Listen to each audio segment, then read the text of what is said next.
everybody, to another episode of the Movie Social. We are your hosts, Ricky and Stefan. What up, what up, what up? Today's episode, we're going to be hopping in our hot tub time machine, going back in time to the year of 2008, and we're going to be doing a Throwback Thursday for Prom Night. Yes, it's a remake. We're not doing the original, but we're going to do this remake. It had a nice star-studded cast. I mean, we had Brittany Snow, Lyndon Ashby. We had quite a bit of people that have actually gone on to be in other movies, other shows. And one thing about this movie, it was one of the first major PG-13 horror films that made a good success rate. And it basically paved the way for others to do the same, but yeah, the others kind of flopped. I don't think PG-13 movies, horror movies, are scary. It should never be PG-13 for horror movies, but this one actually kind of did it. The way that they made this film, where you had the parts where they're supposed to shock you and scare you, jump out, and you think it's the killer. Nope. Pulled a genjutsu. I understand. They faked you out and then had the killer pop out at some other point, and so you still got scared. Either way, I mean, and it was great. So the whole story for this movie is you have this teenager coming home from, I believe, the movies with her friends, but while she was out, I believe he was a custodian or janitor or whatever at the school, was so infatuated and obsessed with her, goes to her house looking for her,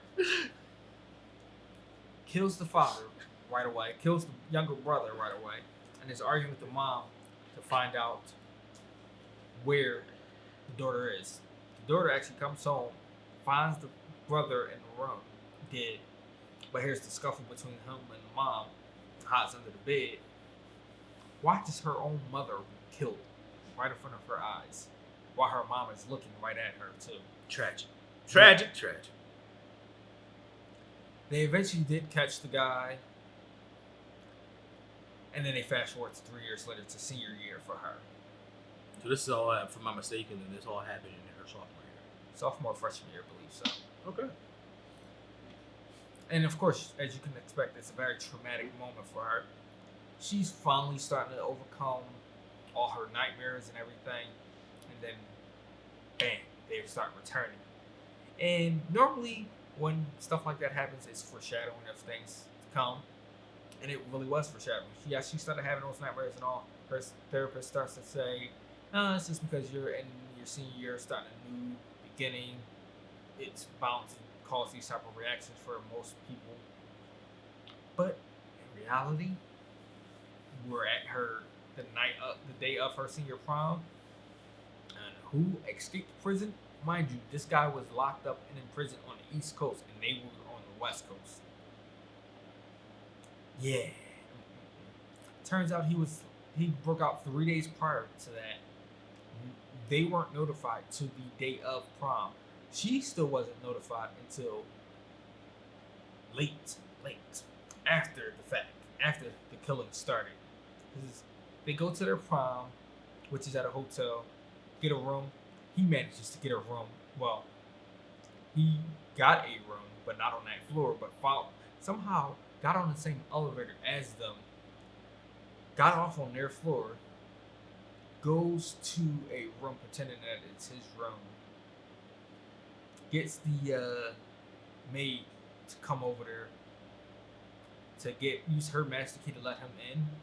He goes in, has her try to bring some towels or whatever, but kills her to get her master key. Bam, easy access to their room. And at the same time, also, you got the hotel is still doing renovations too on upper floors.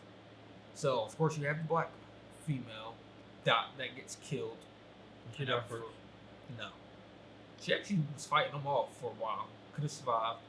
Black male that died. Did he die first?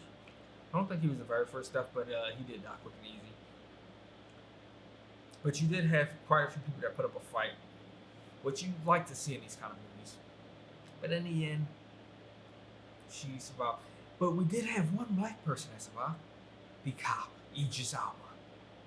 At least we had one black man that survived in this. But there was a few parts I didn't like. The detectives guarded her home after the prom because he still was on the loose at that point. Both of them. How do you have one dorm rounds, another one in the car, both of them get their throats slit? And he kills them. Like, really. Can I ask you a couple questions before you finish? Just ask you a couple questions because this is wild. But all in all, though, it was a great movie. I mean, a really great remake for a movie. And for it to be PG-13, it was excellent. I would love to have seen a R version of this. Might be time for another remake. Make it an R this time. If you've watched it, let us know in the comments below what you thought of Prom Night 2008 version. I need to watch this because I probably was 2008. Shame. But till next time.